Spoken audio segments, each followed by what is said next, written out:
తెలంగాణలో సవాళ్ల రాజకీయం కంటిన్యూ అవుతోంది. 6 గ్యారంటీల్లో ఒకటైన మహిళలకు 2500, ఆసరా పింఛన్లు 4000, విద్యార్థి భరోసా హామీలను ఇచ్చామని కాంగ్రెస్ నిరూపిస్తే తాను పోటీ నుంచి తప్పుకోవడానికి సిద్ధమని సంజయ్ సవాల్ విసిరారు. అయితే సంజయ్ సవాల్కు కౌంటర్ సవాల్ విసిరారు మంత్రి పొన్నం ప్రభాకర్. బీజేపీ 10 ఏళ్ల పాలనలో హామీలను అమలు చేసినట్లు నిరూపిస్తే కరీంనగర్ పోటీ నుంచి తప్పుకుంటామని ప్రతి సవాల్ విసిరారు.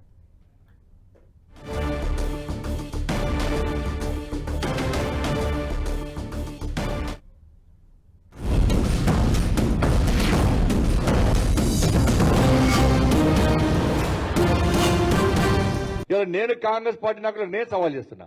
మీరు గనక మొన్న ఎన్నికల్లో ఇచ్చిన 100 రోజుల హామీలు నెరవేరుస్తా అని చెప్పి 6 గ్యారెంటీలు అమలు చేస్తానని ఇచ్చిన హామీ ప్రకారం మీరు తెలంగాణ రాష్ట్ర ప్రజల అకౌంట్ లో, మహిళల అకౌంట్ లో 2500 రూపాయలు మేము మహిళల అకౌంట్ లో అందరికీ వేస్తాము, అరువులందరికీ వేస్తాం అని చెప్పి మీరు నిరూపించండి.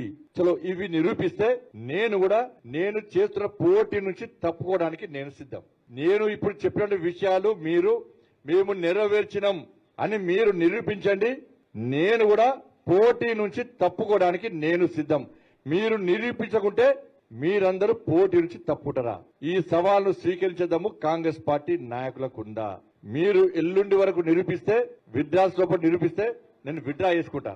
చలో విత్డ్రాల్ లోపల నిరూపించకుంటే తర్వాత మీరు ఒక్కరోజు లేట్ అయినా మీరు నిరూపిస్తే నేను పోటీ నుంచి పక్కా తప్పుకుంటా. కాంగ్రెస్ పార్టీ తరఫున ప్రచారం చేస్తాను. నేను ఈ వేదిక నుంచి బండి సంజయ్ సవాలుకు జవాబు చెప్తా ఉన్నా. మేము 6 గ్యారంటీలు 4 నెలలల్లా మేము 60 నెలలకు ప్రభుత్వం మాది. మేము 100 రోజుల్లో చేస్తామన్నాం. ఎన్నికల కమిషన్ వచ్చింది, ఎన్ని కార్యక్రమాలు జరపాలో అన్ని కార్యక్రమాలు జరిపినాం. ఇలా నీకు ఒకటే సవాల్ చేస్తా ఉన్నాం. మా 4 నెలల ప్రభుత్వం ఎన్ని హామీలు అమలు చేసింది? 10 సంవత్సరాల భారతీయ జనతా పార్టీ ఎన్నికలకు ఇచ్చిన హామీలు నువ్వు సరిగా నీ ప్రభుత్వం ఇవన్నీ అమలు చేసి ఉంటే నేను హామీ ఇస్తా ఉన్నా. ఇలా మా క్యాండిడేట్ కూడా పోటీ నుంచి వినియోగిస్తాను.